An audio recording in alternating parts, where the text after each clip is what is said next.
નમસ્કાર, યલગાર ન્યૂઝમાં આપનું સ્વાગત છે। જોઈએ આજના મુખ્ય સમાચાર।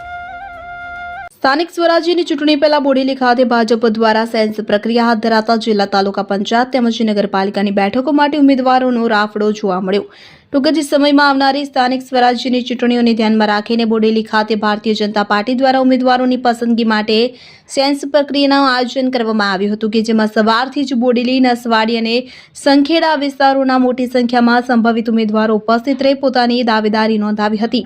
પ્રક્રિયા દરમિયાન સૌથી પહેલા સંખેડા, ત્યારબાદ નસવાડી અને અંતે બોડેલી ગ્રામ્ય તથા નગરપાલિકાના કાર્યકર્તાઓના અભિપ્રાયો લેવામાં આવ્યા હતા। પક્ષ દ્વારા કાર્યકરોના સૂચનો અને પ્રતિસાદના આધારે આવનારા સમયમાં સક્ષમ ઉમેદવારોને ચૂંટણી માટે મેન્ડેટ આપવામાં આવશે। જિલ્લા પંચાયત, તાલુકા પંચાયત તેમજ નગરપાલિકાની બેઠકો માટે મોટી સંખ્યામાં દાવેદારો આગળ આવતા ઉમેદવારોનો રાફડો જોવા મળ્યો હતો, જેના કારણે સમગ્ર પ્રક્રિયા ચર્ચાનું કેન્દ્ર બની રહી હતી।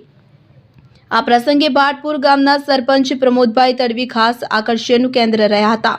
તેઓ વિકલાંગ હોવા છતાં છેલ્લા 2 ટર્મથી સરપંચ તરીકે સેવા આપી રહ્યા છે અને હાલ પરવેટા જિલ્લા પંચાયત બેઠક માટે મજબૂત દાવેદારી નોંધાવી છે। કાર્યક્રમમાં જિલ્લા ભાજપ પ્રમુખ ઉમેશભાઈ રાઠવા, ધારાસભ્ય અભિષભાઈ પુષ્કરભાઈ સહિત જિલ્લાના હોદ્દેદારોની મોટી સંખ્યામાં કાર્યકર્તાઓ હાજર રહ્યા હતા। આ સાથે જ આવતીકાલે પાવી, જેતપુર, છોટાઉદેપુર, ગદવાલ અને ખંભાટ વિસ્તારોમાં પણ સેન્સ પ્રક્રિયા આગળ ધપાવવામાં આવશે। પાર્ટી દ્વારા દરેક કાર્યકરોનો અભિપ્રાય લઈને યોગ્ય ઉમેદવારોને તક આપવામાં આવશે, એમ જિલ્લા ભાજપ પ્રમુખ ઉમેશભાઈ રાઠવાએ જણાવ્યું હતું।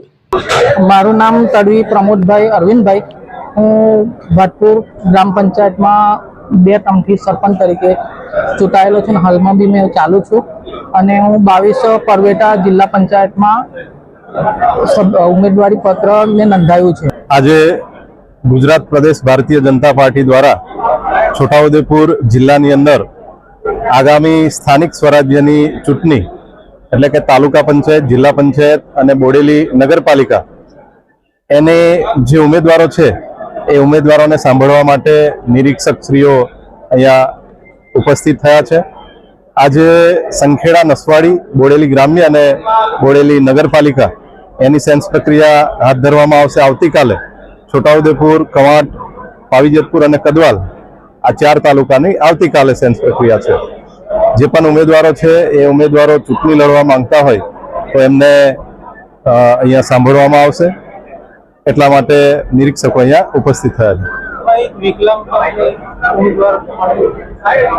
હા, એ પરવેટા જિલ્લા પંચાયતની અંદર જે એક ઉમેદવાર છે, પોતે અપંગ છે અને ત્યાં એક ગામના સરપંચ પણ છે, એમને અહીંયા શિક્ષિત પણ છે, એમને ઉમેદવારી નોંધાવી છે।